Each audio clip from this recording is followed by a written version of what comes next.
Hi, this is Danny Doyle, and I'm here with Casually Jacob, and another playthrough down, so another tier list up.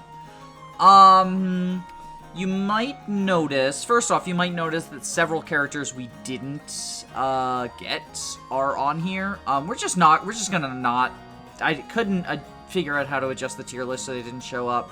So we're gonna treat them like they don't exist because they don't matter. I think I've arranged it so they're all in the back, but if I missed someone, we can deal with it when we get there. We'll deal with it if it comes up. But yeah, you might also notice that the bosses are missing. This is mostly because a lot of them are, like, even more so than the kids, like, hard to judge. Because the kids, at least, you can be like, oh, well, here's a unique utility that you can set up with them or whatever. But the bosses, they're just, like, they're a bundle of huge stats that you get huger stats the longer you wait. And sure, some of them are better than others. Like, Nickel was really good, the Berserkers are really good. In particular, the final Berserker we got, the one who wasn't one of the twins.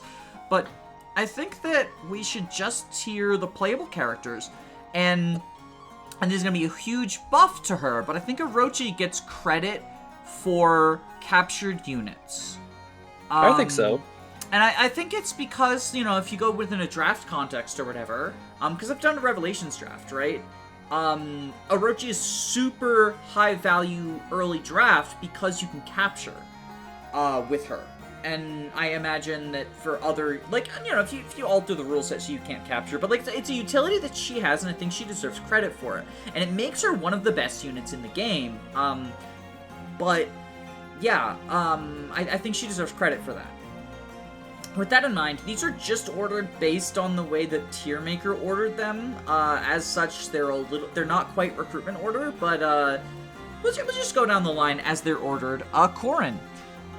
Corrin is such a hard one to evaluate. We're starting off strong. Corrin is... I mean, because they didn't do very much in, like, the mid-game, but as soon as they got their pair-up with Ryoma and even Rally Strength, they were pretty useful, just as, like, a rally bot.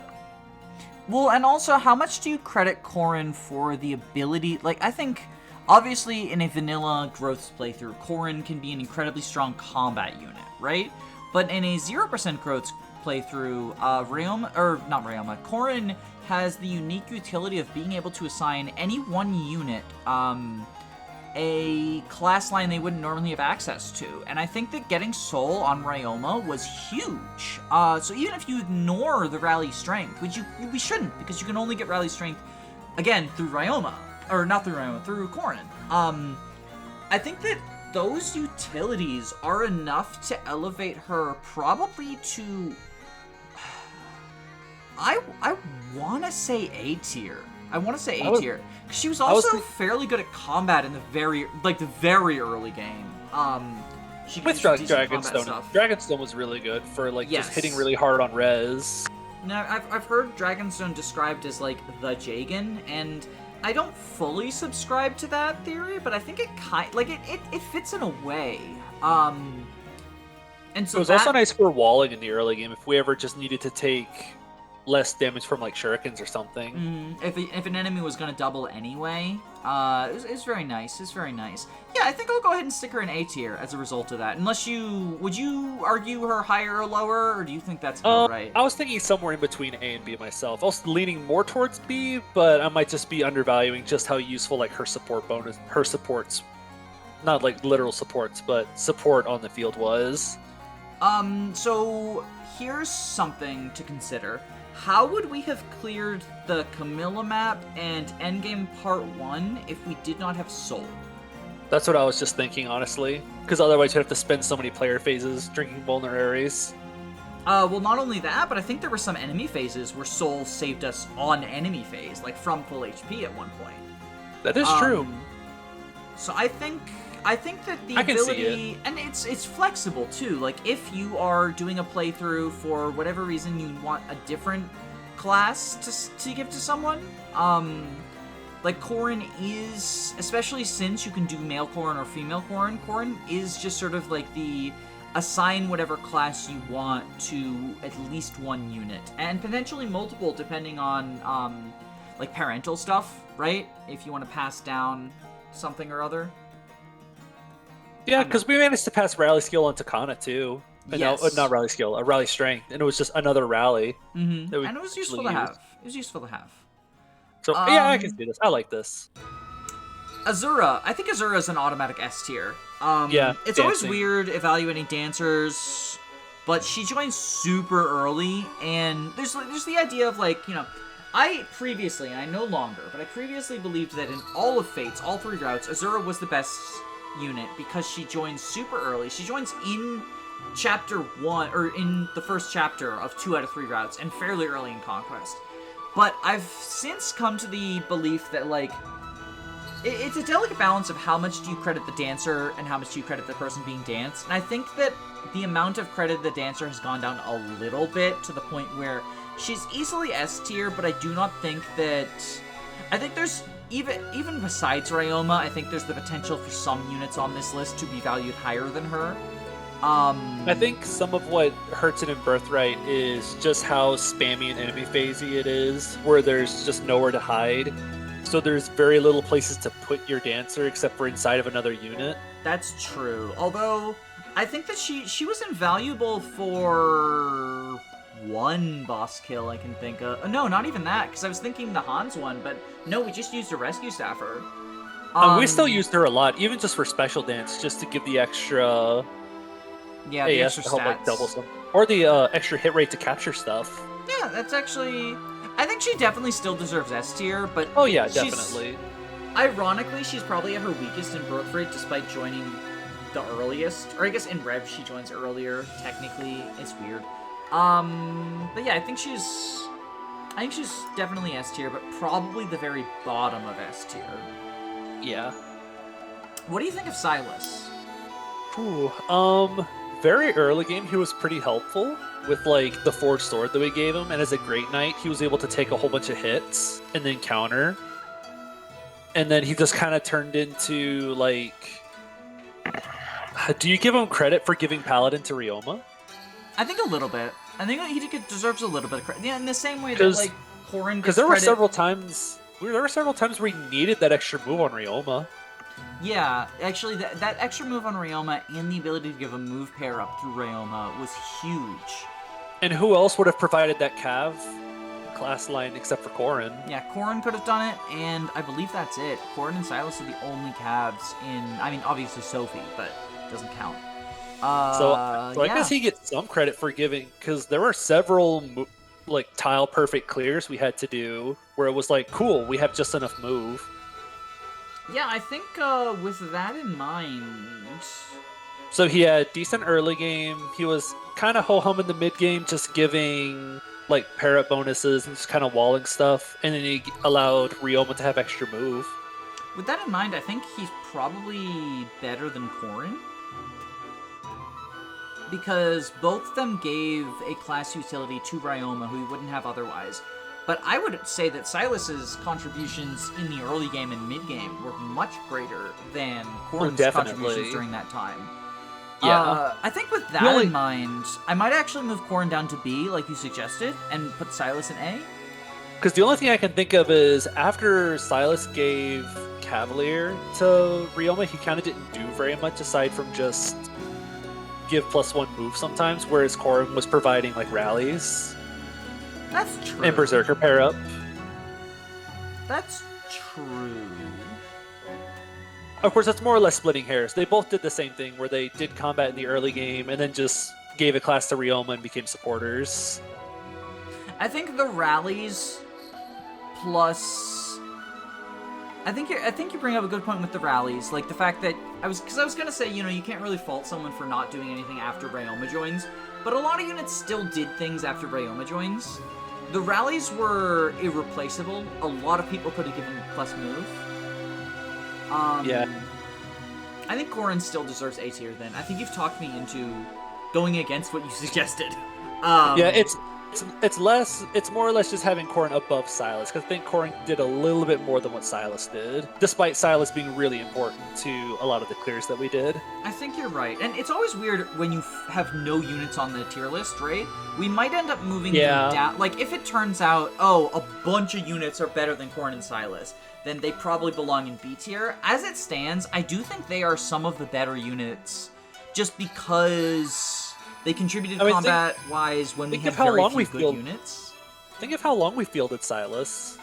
We did, we gave him the first Master Seal, too. Great guy even has bundle stats. Even without him doing any combat, we still fielded him for all the way up until the end game, almost. Until he patched the torch to Sophie, basically. Yeah, pretty much. But maybe whenever we get, like, more points of reference, we might have, like, a better understanding of where maybe they belong. Kaze is a very good point of reference. I felt pretty disappointed by Kaze. It's important to remember he demolished a couple of chapters, but then took a nosedive. Because he helped out in, like, the Snow chapter where Ryoma's a green unit. He kind of helped out in the chapter afterwards, but then, like, all they did was just debuff from then on out. No, he was the MVP of the castle map as well. The one where Silas is the bad guy. Well, that's true. And I think the next map after that, the desert, he was pretty helpful in as well, I would say. Maybe I'm also getting a bad taste because we kept having to field him so we could pair him. And so we fielded him way past his expiration date. I think that's definitely affecting the way that he appeared. Like, fielding him in the Increasing Garens of Discomfort map was not a flattering look for him, and that, to be fair, like, he fell off, I would say, around chapter 8, 9-ish, but he was, like, fine before then. I would say probably C tier? I was thinking C2. It feels bad, because, like, it's one of those things where, like, I do not think we would have been able to clear the first two maps without him. I think it would have been an impossibility. He was pretty much essential. But then he just sucked ass for that. Like, that's two maps, and that's two maps you need to clear every map, right? But, like, how much do you credit him for that compared to, like... It's this weird case of he was, like, the best unit for two maps, and then he was debuffed for very little else beyond that. Yeah. And then we had to field him whenever he just was almost unusable, just so we could get support bonus, so we can get support points. It makes me think of how much credit do you give Avel in Thracia? Because she is literally unusable after the first four maps. But she's the best unit you have until then. And it's a less extreme version of that, because Avel is just like Ryoma for the first four maps, whereas Kaze is like, I would say FE7 Marcus for those first four maps, probably? I mean, he doesn't mow them down. We still had some struggles with Chapter 5. True, maybe FE6 Marcus then. Yeah, something closer to that. Like, we still had... It wasn't just like shut your brain off and watch him kill all the enemies. It was still pretty tricky. So he's like a mixture. Like, how much credit would you give FE6 Marcus if he just pulled an Avel and left after Chapter 4? And I think C tier is a good place for that, because, like, if a unit is just completely unviable, so he took such a harsh nosedive so quickly. I think C tier is a good place for him. I think that sounds right. Rinka's a backpack. She gets D tier just for backpack duty. And what was upsetting is so much of her backpack duty was given to Kaze for support bonuses. So I feel like we didn't get most of her backpacking out of her. And we never got shove on her either, which would have been useful. But I guess that backpacking helped keep Kaze relevant a little bit longer. It did, and it could have gone on to someone else, potentially. Like, I don't think we should penalize her for the fact that Like, that's a Kaze problem, not a Rinka problem. Yeah, that's true. That was the pairing that I want problem. But I think that's fine for her. Sakura might actually be the thing that pushes Silas and Corrin down to B tier. Actually, I don't know, because, like, so her personal is the only reason that I'm considering her for, like, anything at all, but how much use did we actually get out of her personal? It was super baller It's so weird to analyze the units who joined before Ryoma, because it feels like Yeah. like her personal was so useful in the first 12 maps. And I was then, just thinking that. and then, like, she can't give her personal to Ryoma without dying, so what's the point? I think that she gets credit for her personal being baller in, like, because the pre-Ryoma times are hard times. Yeah, because we're working with, like, Saizo, Hinoka, units that are, like, good, but they're not mowing the game down. And they miss their growths a lot more than Ryoma does. That's for damn sure. And she rallied magic for Izana. True. I think B tier. Final map. I think B tier. I think so. I think B tier for that reason. She was a perfectly serviceable support unit. Do we talk about the Hana? Or do we just throw her in F tier? We just throw her in F tier, just pretend nothing happened. Tsubaki was a flyer in the desert. Yes. That's probably worse than Backpack, better than Backpack.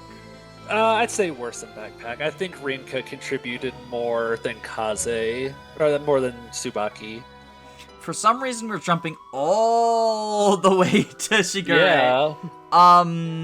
Honestly, I feel like I got very little out of the boots on him. I think there were several times where you did have, like, surplus rescue range that you could have done. The biggest instance of the boots and the exact rescue range helping with him was the Hans chapter. That clear would have required either shove or the boots on Shigure in order to work the way that it did.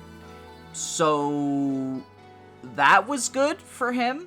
A lot of other people could fill that role, though. I was about to say, at the same time, could Hinoka have also done that? Hinoka could have done that. Hinoka could have done that. This guy, Tsubaki theoretically could have done that. Reina could have done that, given a heart seal. I guess the biggest difference is Sakura could have done that, given a heart seal. I guess the difference is Shigure was able to do it with just an Eternal Offspring seal. True. Like he didn't eat anyone else's resources to be able to do it. True. I still think that gets him low C. Yeah, I mean, he rescued for a few chapters, and that was just about it. But and he provided some other staffing. He did a thing that almost anyone could have done, though. Yeah, the only difference is he just didn't need as many resources to do it. Other than playing an extra chapter to get him. I was wrong. It didn't even matter that he was a rescuer. It just mattered that he was a flyer with 8 move and the boots, because he was the one carrying Ryoma. So in that case, Scarlet could have done it with no resources. Hinoka only needs a Master Seal. Shigure only needs a Master Seal. That makes sense. Sakura needs a Master Seal and a second seal, but anyone who can access Flyer can do it. Would have been able to do it. Reina can do it with just the boot. So, yeah, I think that's a good place for him. I feel like, yeah, low C. Also availability joined later than all these other units. Yeah. And of course availability would have, like, a little bit of a penalty on it. I mean, so here's the thing, though, is, like, his availability theoretically could have been much earlier, because child units are weird to evaluate. I pushed him back specifically because I wanted his stats, right? But, like, True. I could have recruited him as early as Azura can pair with Corrin, I think is the fastest. Corrin or Kaze. I could have recruited him as early as that. Child units, I feel like penalizing child units for availability is something that I don't super want to do, because they can theoretically be available it'd be like saying, well, Midori's bad because she's only available for 1 chapter. I think she's at her best when she's only available for 1 chapter, because you can, like, super snowball boss killer her, but I don't think we can penalize her for only being available for 1 chapter, because if you decided she's absolutely necessary to clear the boat map, then you can get her for that. That's true. I guess the only difference is, like, you're trading availability for, like, free level ups or something. Yes, yeah. And if anything, that's a benefit. The fact that you can just be like, I don't need this unit for these couple of maps, so I can give them some free level ups. I would count that in their favor. I don't want to factor in the availability of child units because they don't have fixed availability. They're really wacky when it comes to that.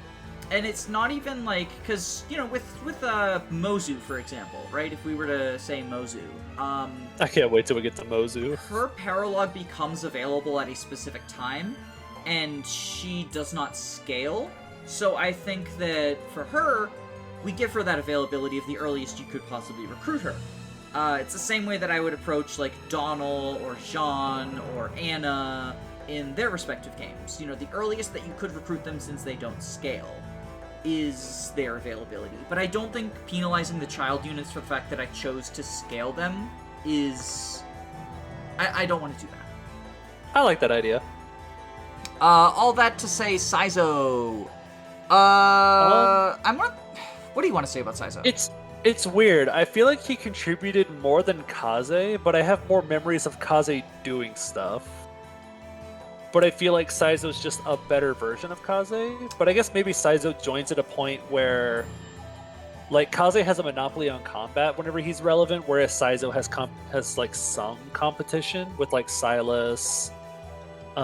Give me a sec while I think of competition. Hinoka, Archer, Azama. True. He joins one chapter later than Kaze, though. So if you want to call Kaze a monopoly, he gets a monopoly for one chapter.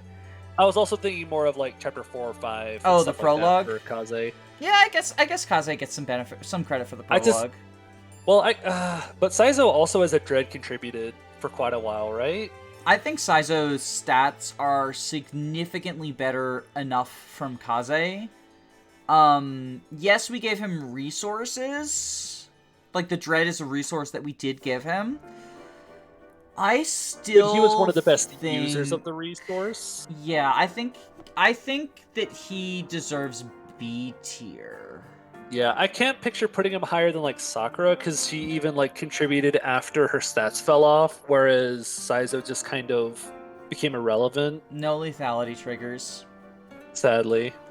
Under the conditions that Orochi gets credit for captured bosses, I think there is no question that she is an S tier and probably higher than Azura. Yes, just because big chunky bosses that we could recruit. And it might seem unfair to give her credit for everything the bosses do, right? And I don't think she gets 100% credit for everything the bosses do.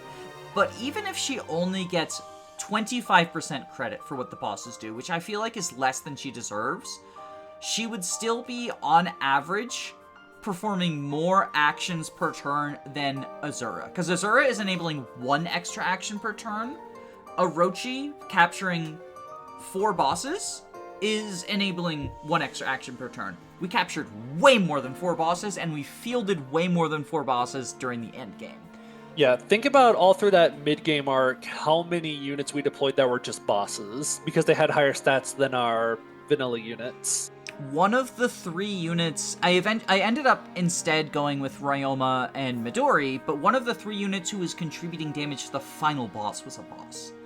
Yes. And that's discounting the fact that we could have, and probably should have, captured several generics from the Midori map in order to trivialize the final map. If I had thought of it, I would have captured some of those Zerkers. I would have captured probably just the Zerkers. Maybe the generals, but probably just the Zerkers, and just used generic Zerkers. But I foolishly did not think that they would be necessary, and I didn't want to use generics other than the bosses. And we were too busy feeding kills to Shura because we thought pass was going to be important. Yeah, I'm still sad about that. I'm not sad about Hinoka. I feel like I think Hinoka contributed quite a bit. Yeah, with the Guard Naginata, actually. Being able to use the Guard Naginata from base was, like, huge. Guard Naginata can fly. She also provided stabs after her combat started to fall off a bit. Yeah, maybe she's actually A tier. I was gonna put her in, like, B or C, but I feel like you've talked me into A without even saying it. Yeah, I think around that area. I was thinking maybe, I could see that. Where? In between or below Silas? I would say maybe above. I would say below Silas, mostly because Silas gave Ryoma the extra move with Cavalier Silas access. provided some other like intangible things that were really important. Because even like Hinoka's role again could have been filled by Tsubaki or something, whereas Silas's role of giving Cavalier couldn't have been filled by someone else. Speaking of roles that could have or could not have been filled by someone else, Azama took the only Heart Seal for a while. He took the first Heart Seal, and it's the only one you get for quite a bit in Birthright, and I feel like it was a worthwhile investment, because, like... I think so. Super high strength. Like, super high strength archer. I also, like, he was one of the only combat units we didn't end up promoting, and I think it was because he was kind of the worst. Like, he had no enemy phase. I'm thinking maybe C tier? He's helpful, but I can't see any higher than C. I would think maybe a... Like, maybe in between them? Yeah, because Kaze... I feel like Kaze and Azama were around the same amount of time. Maybe? It depends on how much we're valuing Prologue for Kaze. Maybe Kaze... If Kaze gets credit for Prologue, which... Yeah, he probably does. I think Kaze gets credit for Prologue, because otherwise we would have been really stuck in just the Prologue maps. Yeah, so I think we just... Kaze is better because specifically Chapter 5. Like, that's the big one. Yeah, because Chapter 5 without Kaze would have been basically impossible. Probably. Meanwhile, Azama's role could have kind of been replaced, and we could have got through the game. Setsuna is the worst unit in Birthright. She was just the light version of Azama. Do not speak their name in the same sentence. No. Hayato is also bad. He didn't really do anything. He joins as level 1. Yeah. In 0%. Do the math. I guess Setsuna's not actually the worst unit because Hayato's worse. I think she still contributed more than Hayato did. Unless we ever used Hayato for magic pair-up, but I don't think we did. We talked about it, but I don't think we did. I don't think we did either. Oboro is one of my favorite units. And as such, I would probably rank her higher than she deserves because of favoritism. So where do you think she belongs? I'm thinking, like, bottom of C. We gave her a Master Seal, right? Yeah, immediately. She helped. Like, she was tanky, she countered pretty hard, but she just kind of didn't do much. I think she's better than everyone in C tier. Like, I think she's significantly better than Azama and Shigure, at least. Yeah, I could see above Azama and Shigure. Like, she's super tanky. I could even see above Kaze. I think I'm just trying to compensate Kaze too much. He tanked really hard, really fast. He really did. I'll compromise. I wanted her in B tier. I'll put her at the top of C tier in the spirit of compromise. I like this idea. Hinata. I feel like he's better than I give him credit for because I want to put him in D tier, but I don't think he deserves that.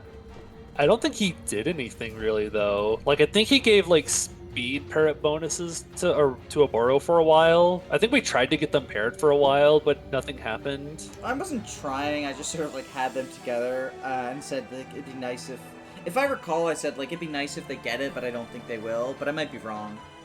I might have been they were on like my short list, I guess.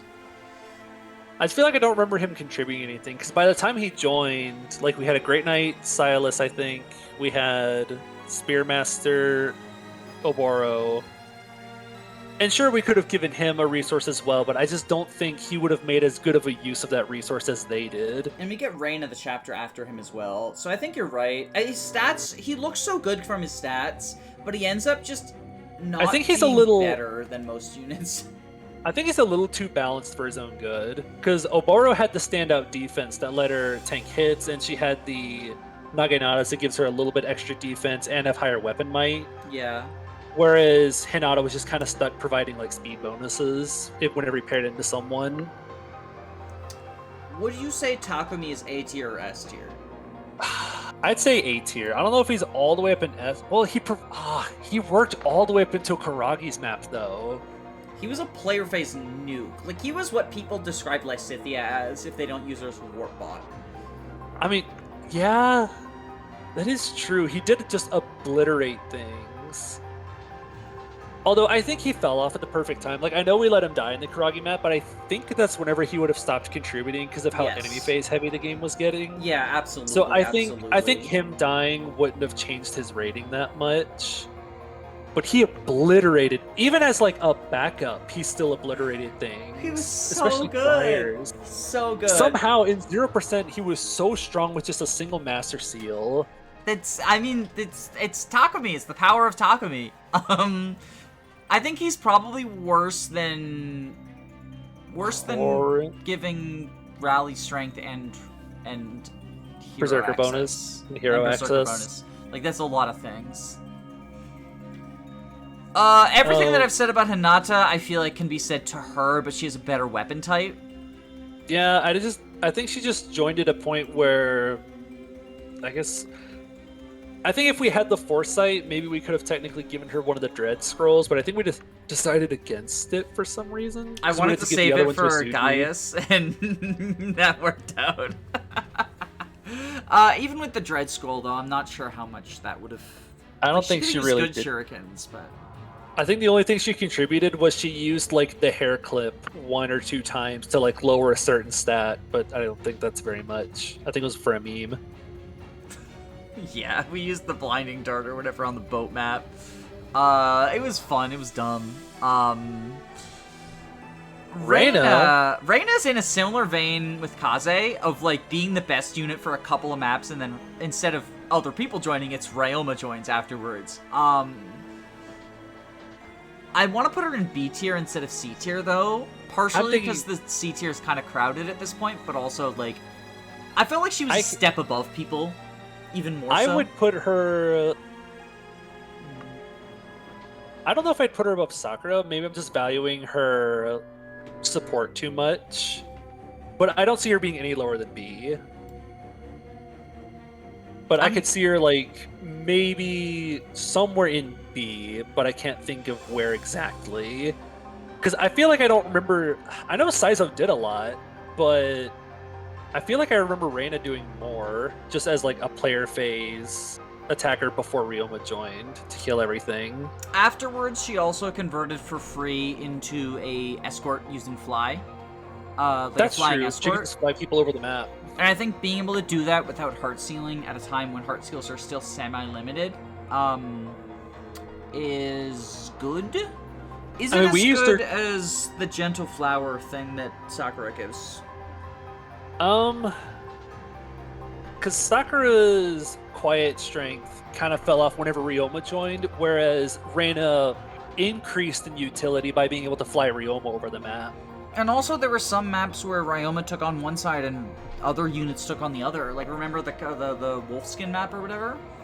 Yeah. Like, Reyna was nice for that. I think B tier is a decent spot for her. I feel like, so when we evaluate Scarlet, people are probably going to get mad that Reyna's going to end up higher than her, but I think that the combination of the early point that she did, like before Ryoma joins, and then still being useful afterwards, like that's a merging of traits that I found very, very useful. I like it. Keaton's fucking F tier, like garbage unit. Never fielded him, and he performed fairly poorly in his joining chapter. We'll do this, right? I like that. Ryoma goes in Ryoma tier. If you need us to explain why Ryoma's good, go watch the playthrough. You haven't seen it. And now we get to what I hinted at. Scarlet is gonna be lower than Reyna for me. Probably an entire tier lower. Poor Scarlet. She joins at the same time that Ryoma joins. She's an incredible ball of stats, and I think we demonstrated that she's still useful in a Ryoma full playthrough. And in a Ryoma less playthrough, she'd be even more useful, I believe. But I mean, remember back to the Wolfskin map, I think she was coming close to, if not one-shotting, some of the beasts with the Beast Slayer. Yes.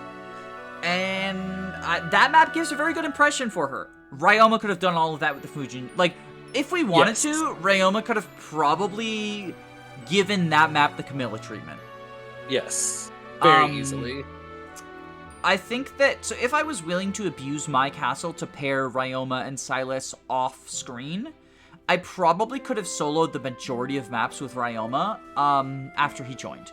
Done the Camilla map treatment. I didn't want to. I wanted to raise their support rank outside of my castle. And, you know, I wanted to get skills on other people that were useful for endgame and stuff, but like Scarlet was just another flyer, and like Reina was already just another. A lot of people were just another flyer.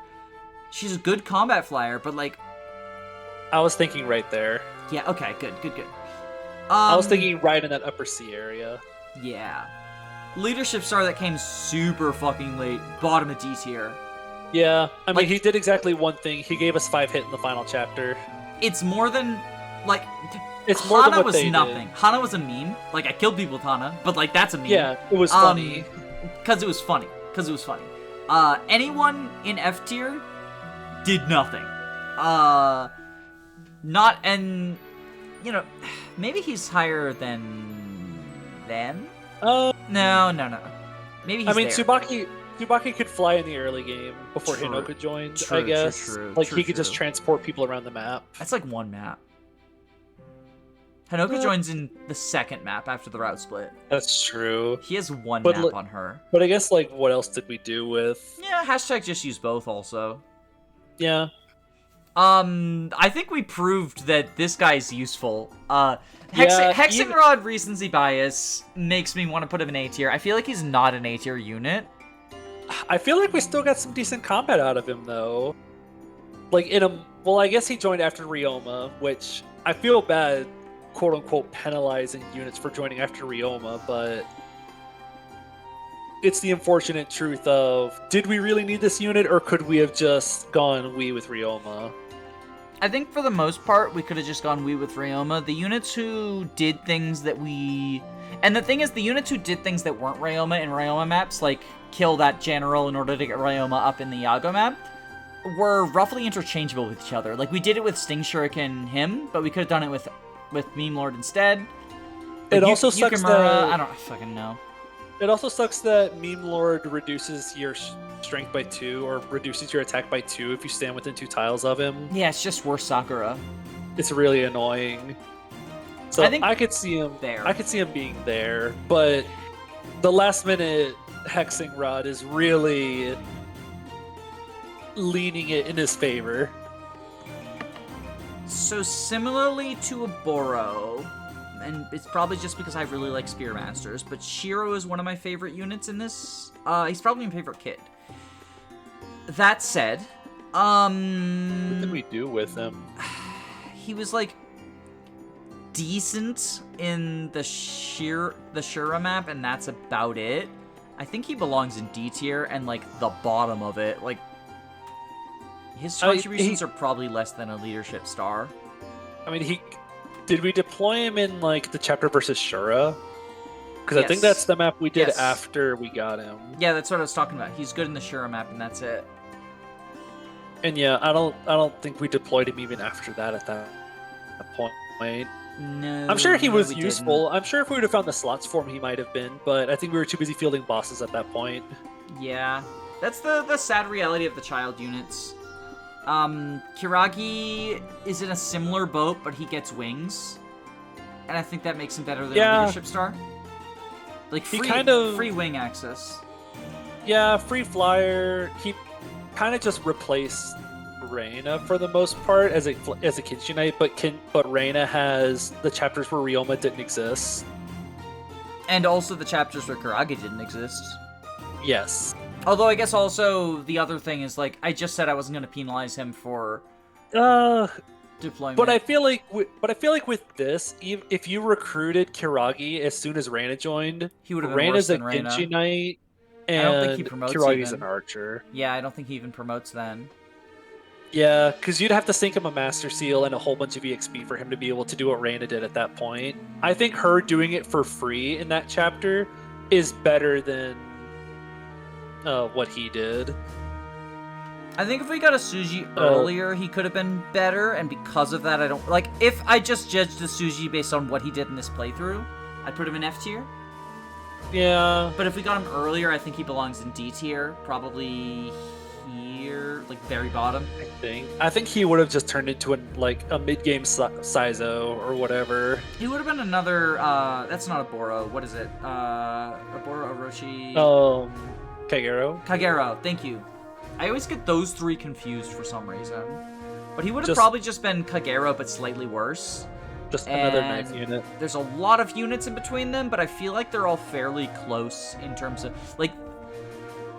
I'm not sure why, but it feels so bad to have Kiraki down in D. I feel like he did so much more, but I guess maybe he didn't.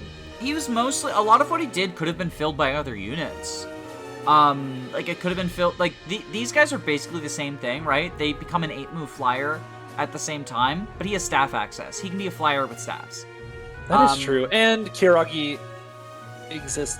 I know, trying to ignore the availability, but he was around. For him to be as useful as he was with his stats, he had to be around at the same time as Ryoma, and so his combat was just like nice for if Ryoma wasn't around. But yes, still.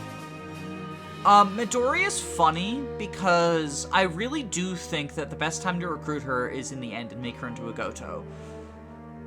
But where does that put her? Because if you get her earlier, like this is one where I don't think we penalize her for availability, but we penalize her for sucking if you get her earlier.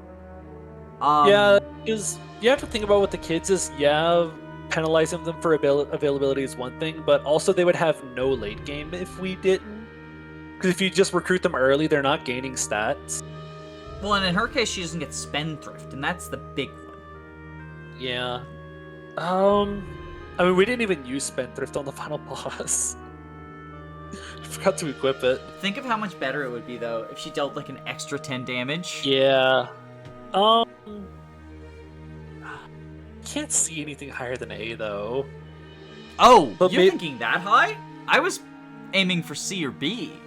Oh, I thought you were gonna put... I can do B. I see B. Okay. I can see her. I can see her going higher than like size, though. Maybe. You think so?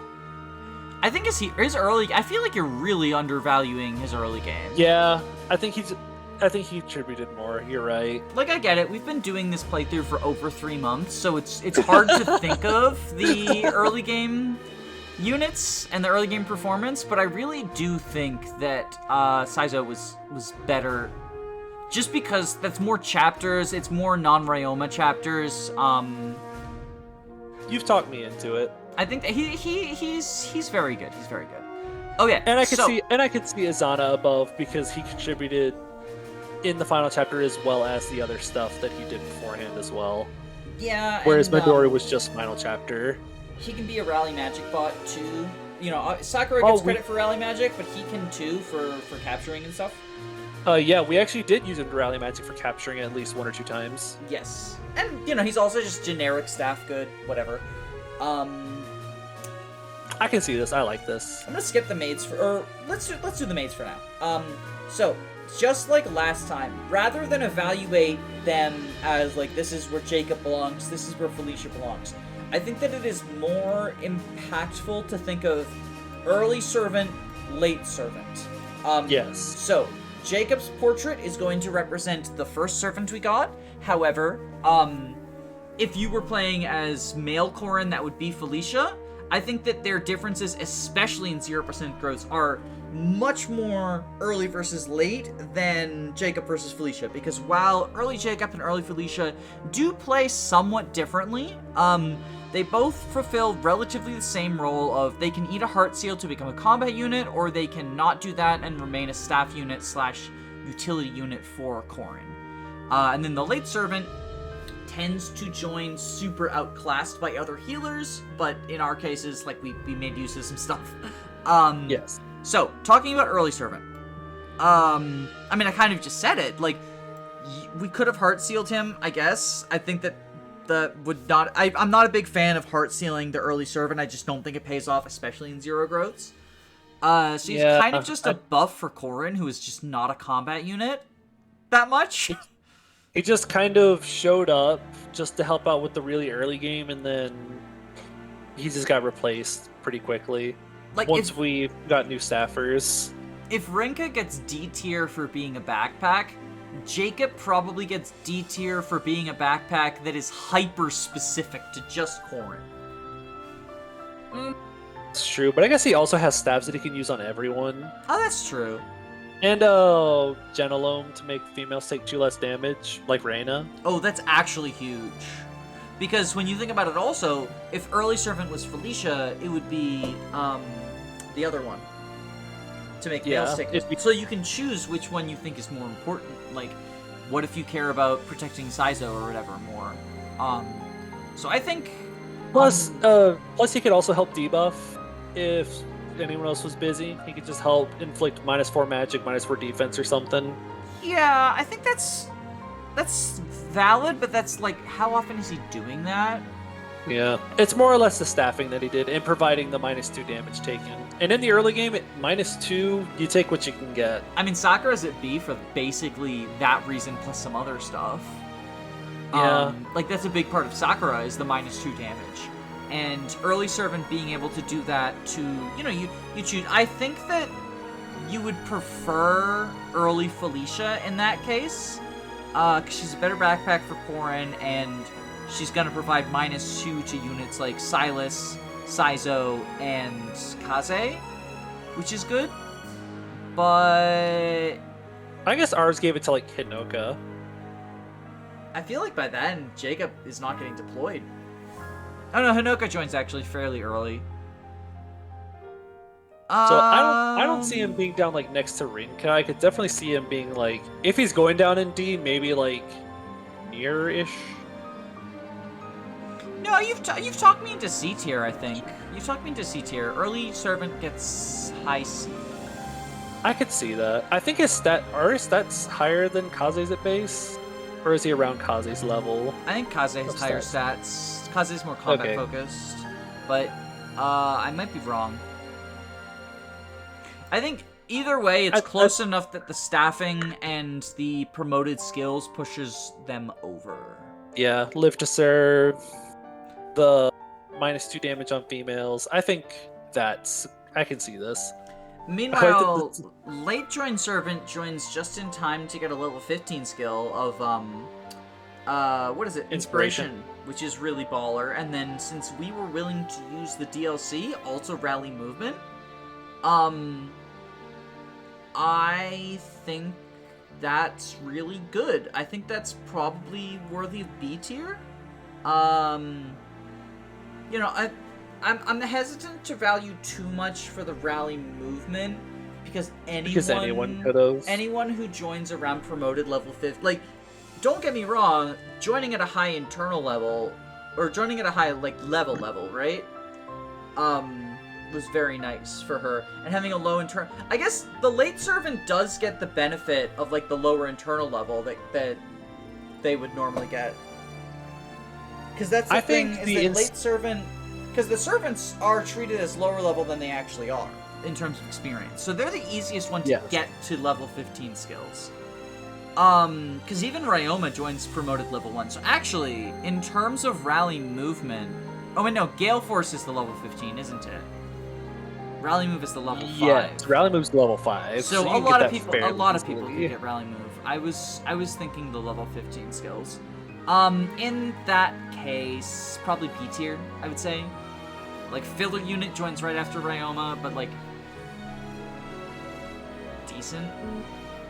Which tier were you thinking? C tier. I said B, but I was thinking C because I was thinking a worse version of Scarlet.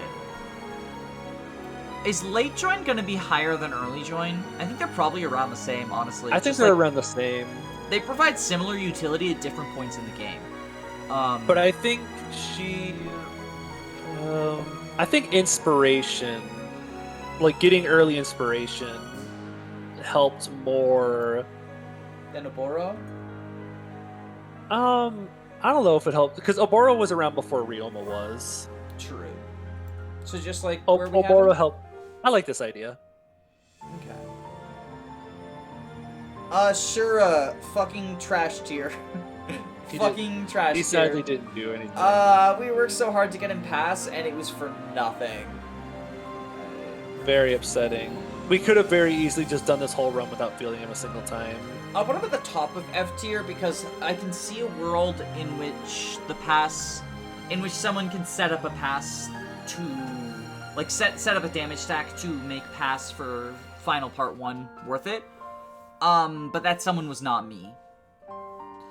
Yeah, I could see it. This is very biased towards our run.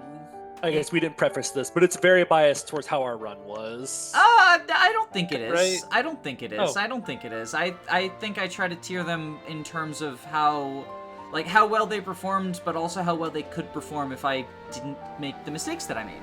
I think that there is a world in which the pass on Shura, like, if I had gotten the correct damage stacks, which I needed a couple more, Life and Death is the big one, but I think, you know, with a Forge and with the right damage stacks, pass on Shura could have been useful. I still think it's F tier, though, because we could do it without him fairly. Like, it was also just, it was brain dead to do it without it. Or we could have left him as an adventure and done, like, pass rescue strats if we needed to. I'm sure there's, like, a niche where that could have been a thing. True. He just joined so late, too. Yeah, he joined right as we were, like, trying to rescue Skip. Or just Ryoma Duo, the final maps. Which makes it hard to get experience on him for the past reasons.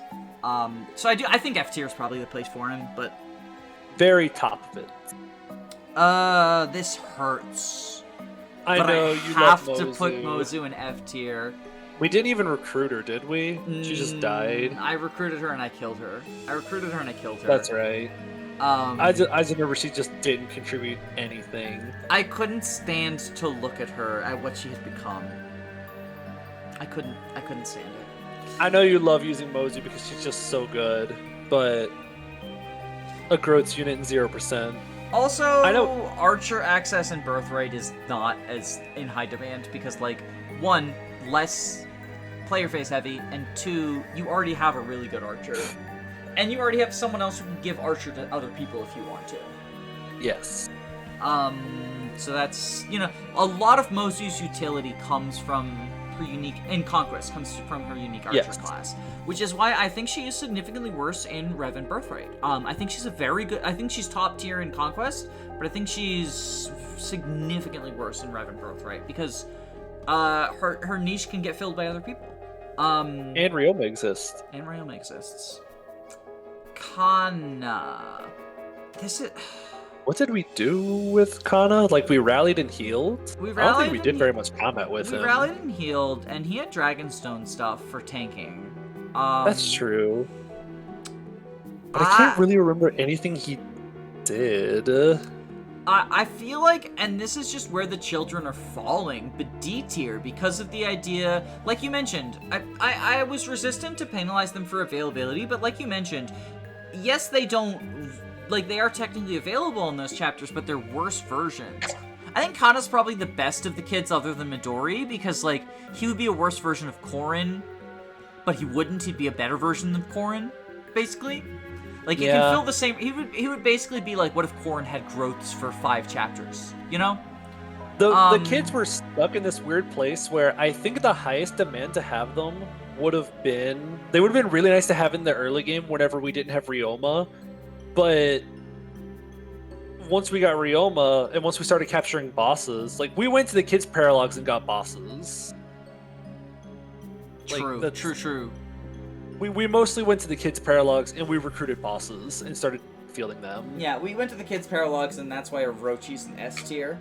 I think he's the best of the kids other than Midori, though, because I think that, so, you know, you say Karagi would have been a worse Takumi, worse Reina, right? Asuji would have been kind of an equivalent of Kagero, right? Who wasn't great. Kana would have been a better Korin. And... Yes. I mean, in a world where the only tanky unit we had was Oboro, a better Korin might have been useful. I think that delaying him might have actually done him a disservice. A second rally bot was good. Actually. I guess the only thing we were missing out on was Lewin and Lloyd. Would they have been weaker? Because I know we got use out of them. They would have been. I don't know how much we penalize him for that, though. Yeah. I think this looks fine. Like, he just... Again, I know I know I'm trying not to penalize for availability too much, but when a character was only around for like a couple maps and contributed very little, it's hard to get the thought out of my mind. He was a rally bot, though. He was a rally bot, and that was He did give huge. rally strength. That is true. And you say he contributed little, but he was like tanky in the Shura chapter, which is what we needed a tank there. I want to actually I want to inch him up to here. I think Kana. I think we're underrating Kana, because I think that if we had gotten Kana earlier, Kana could have still, like, if we'd gotten Kana in the pre-Ryoma times, yeah, it would have hurt to have a not good berserkers for the final or whatever. I think we could have made do. I think we could have made do, and I think he would have been super helpful. Was he necessary? Obviously not. But he probably would have been, he probably would have been decent. I can definitely see that. I think we did kind of dirty by recruiting him so late. Yeah, I feel like it's kind of like in the games where you have to choose between like Bartray and Echidna, right? Do you penalize Bartray for the fact that you choose Echidna? And that's more a philosophy thing. Like, do you? I don't know. I don't. But I think it's because we were too under the mindset of we need to push the kids back as late as possible so they'll be as strong as possible when we need them most. I think overall for the run was good, because he still was he's decent as a strength bot. He's decent as a rally strength bot. He was decent as another staffer who could he could be both a rally strength bot and a staffer at the same time. Yes. And I think that's nice. And Leloid and Leluin were really good for a few chapters, and that's nice. I'm gonna put him up in C tier. Yeah, I mean, you said you think he's like the best kid besides Midori, and we had Shigure up there. Would you say he's better than Shigure? Probably, because Shigure's like big defining trait is the wings, right? Which could have been replaced by Hinoka, Reina with the heart seal. And like tanky units are hard to come by in Birthright. And he, for the time that he was recruited, would have been tanky no matter what time that was, because the Dragonstone bonuses. So I think that's I like this. a good place for him. Dwyer, staff bot, just another staff bot. Like, yeah. Oh, actually, no, his magic was really good when we got him. I'd still say just another staff bot. Yeah, I think all the kids getting thrown down in D tier after we put them off so long. The kids are going to be really powerful. We need to recruit them later. It sucks so bad. Higher than Kiragi? Yeah, staff's better than wings. Staff is better than wings. He was a mounted staffer. Staff is better than wings. The only other mounted staffers we had were Daniela, who's Orochi credit, and the maids had access to it. I guess that's true. The Pegasus is too, but Kiragi couldn't be that without like a marriage or whatever. I think being a 6-move staffer is actually really useful for rescuing and stuff. I like it. Sophie kind of mid. I just don't think she did very much either, outside of just kind of poked some things and gave some extra movement sometimes. Yeah, Sophie kind of mid. I feel bad putting the kids down this low. It's like, do we give the kids credit for the bosses? I don't think we do. I think we give Orochi credit for the bosses. I think Orochi would get it, because if we didn't have Orochi, we don't get the bosses.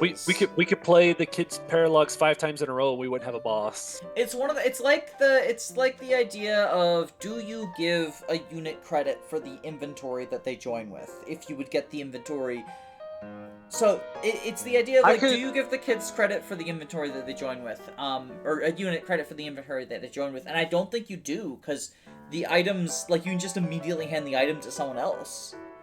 I feel like it sounds more akin to, do you give like Natasha credit for recruiting Joshua? Because without Natasha, you have no Joshua. That's an even better comparison, and that's an even more concrete, like, no, you obviously don't. No, you obviously don't give Natasha credit for recruiting Joshua. So I guess... Yeah, I think this is the tier list. I like this. Yeah, I like this. I think I don't really see anything that I would move around a whole lot, other than like it hurts my heart to see Scarlet so low because I wanted to see her do so well in 0%. I think that in a But Ryoma-less play, in a world without Ryoma, Scarlet would probably be A tier. oh, no doubt, she would be one of your best units without Ryoma. But Ryoma just eats every bit of combat you would ever need.